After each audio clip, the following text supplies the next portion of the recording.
بسم اللہ الرحمن الرحیم۔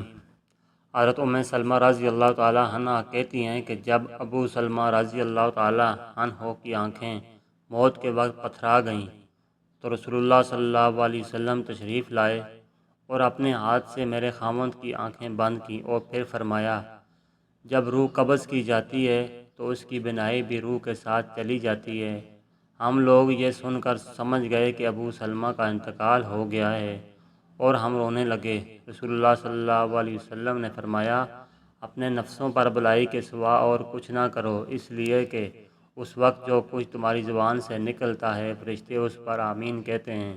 اس کے بعد رسول اللہ صلی اللہ علیہ وسلم نے فرمایا، اے اللہ ابو سلمہ کو بخش دے اور ان کا مرتبہ بلند فرما کر ان لوگوں میں ان کو شامل فرما دے جن کو راہ مستقیم دکھائی گئی ہے، اور ان کے پسماندگان کی کارسازی فرما، اور اے تمام جانوں کے پروردگار ہم کو اور ان کو بخش دے اور ان کی قبر میں کشادگی فرما اور ان کو انوار سے منور کر۔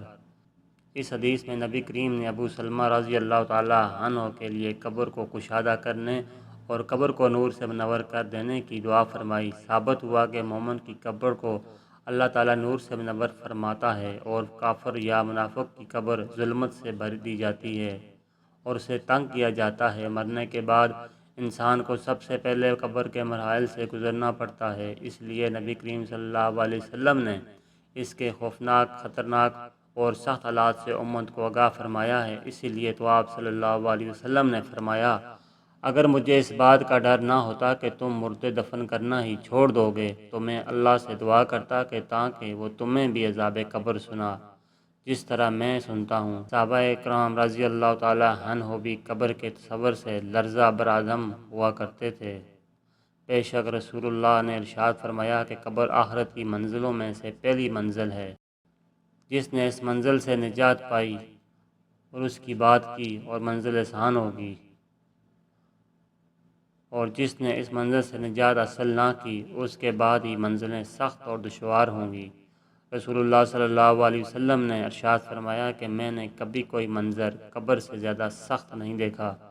حضرت ابو ہریرہ رضی اللہ تعالیٰ عنہ فرماتے ہیں کہ رسول اللہ نے فرمایا، مردے کو جب قبر میں ڈال کر لوگ واپس آتے ہیں تو وہ ان کے جوتوں کی آواز سنتا ہے۔ اگر وہ مردہ مومن ہوتا ہے تو نماز اس کے پاس، روزہ اس کی دائیں جانب، زکوٰۃ اس کے بائیں جانب، اور دوسرے نیک اعمال جیسے کہ صدقہ و خیرات، صلہ رحمی اور لوگوں سے اچھا سلوک وغیرہ اس کے پاؤں کے پاس آ جاتے ہیں۔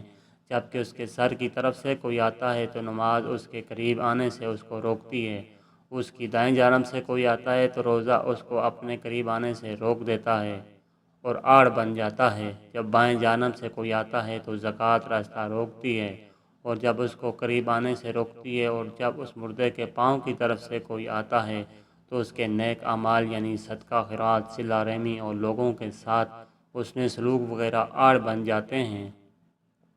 پھر اس مردے سے کہا جاتا ہے کہ تم اس شخص کے بارے میں جو تم پر مبعوث ہوا تھا کیا کہتے ہو اور اس کے متعلق کیا گواہی دیتے ہو؟ وہ کہتا ہے، مجھے ذرا نماز پڑھ لینے دو، اور اسے کہا جاتا ہے کہ تم عنقریب یہ کام کر لو گے۔ پہلے اس سوال کا جواب دو کہ تم اس شخص کے بارے میں جو تم میں مبعوث ہوا تھا کیا کہتے ہو اور کیا گواہی دیتے ہو؟ کہنے گا، وہ محمد صلی اللہ علیہ وسلم ہیں، میں گواہی دیتا ہوں کہ وہ اللہ کے رسول اور اللہ کے پاس سے دین حق لے کر آئے ہیں۔ اور اس سے کہا جائے گا، اسی بات پر تم زندہ رہے اور اسی پر تمہاری موت آئی، اور انشاءاللہ اسی عمر میں تم زندہ کر کے دوبارہ اٹھائے جاؤ گے، اور اس کے بعد اس کے لیے جنت کا دروازہ کھولا جاتا ہے جس کو دیکھ کر اس کی خوشی میں اضافہ ہوگا۔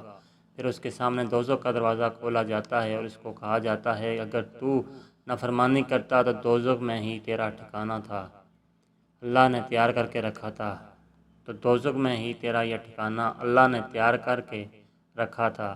اس کو دیکھ کر اس کی خوشی اور شک میں اضافہ ہو جاتا ہے، اس کے لیے قبر 70 ہاتھ کشادہ کر دی جاتی ہے اور منور کی جاتی ہے، اور دوبارہ اس کا جسم پہلی حالت میں لٹا دیا جاتا ہے، اور اس کی روح کو عمدہ اور پاکیزہ خوشبو میں رکھ دیا جاتا ہے، یعنی ان پرندوں کے پیٹ میں جو جنت کے درختوں پر چرتے پھرتے ہیں۔ اس آیات مبارکہ کا یہی مفہوم ہے۔ فرمایا کہ کافروں کا یہ حال ہوتا ہے کہ جب کوئی اس کی طرف سے آتا ہے تو وہاں کچھ بھی نہیں ہوتا، بائیں جانب سے آتا ہے تو اس کی طرف وہاں کوئی چیز موجود نہیں ہوتی، اس کے پاؤں کی طرف سے کوئی آتا ہے تو اس جانب بھی کچھ نہیں ہوتا۔ اس کو کہا جاتا ہے بیٹھ جاؤ، بس وہ خوفزدہ اور سہمے ہوئے بیٹھتا ہے۔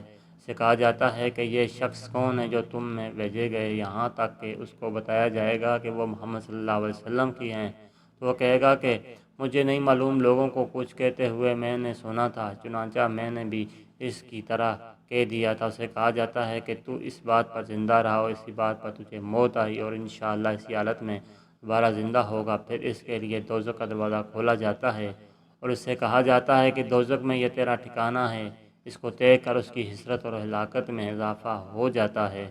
پھر جنت کا دروازہ کھولا جاتا ہے، اسے کہا جاتا ہے تو اگر فرما برداری کرتا تو جنت میں یہ ٹھکانہ مقام اللہ تعالیٰ نے تیرے لیے تیار کیا تھا۔ اس کو دیکھ کر اس کی حسرت اور ہلاکت اور بھی بڑھ جاتی ہے۔ پھر اس کی قبر اس قدر تنگ کر دی جاتی ہے کہ ادھر کی پسلیاں ادھر نکل جاتی ہیں۔ اللہ فرماتا ہے کہ جو شخص میری اس نصیحت سے اعراض کرے گا تو اس کے لیے تنگی کا جینا ہوگا۔